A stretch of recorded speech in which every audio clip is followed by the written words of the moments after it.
يا جماعة الخير يا أصحابنا، اليوم أنا وصلت للنقطة وكان يتغمغم، وقفت عندهم قلت لهم أين ابن عمي ووريتهم الصور حقه.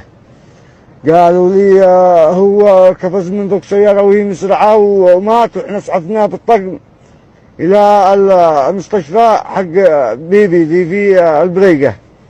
قلت لهم أنا أتحرك الآن، جالي مساعد النقطة اسمه عباد الصبيحي، رافقني بالطقم حقه والافراد الى قال نزل اللواء التاسع، لا عنده قايد اللواء، ما يهمك وما لك الا ما يطيب نفسك. قلت له يعني قتلته؟ قال لي لا هو ضربه من فوق الطقم، من فوق السياره، ما قال ليش من الطقم.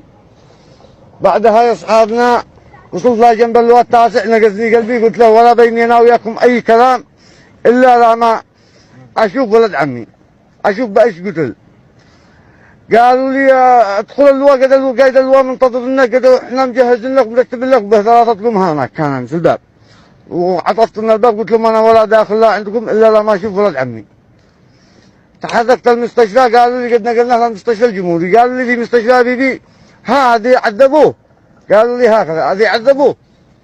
بعدها تحركت من المستشفى حق بيبي هذا، قال لي قد بزلنا، قال له المستشفى الجمهوري خذ مكسر. تطلع المستشفى شفت جثة عبد الملك وعليها اثار تعذيب في فمه الدم، وفيه قالوا لي طلقات في ظهره وفي رجله.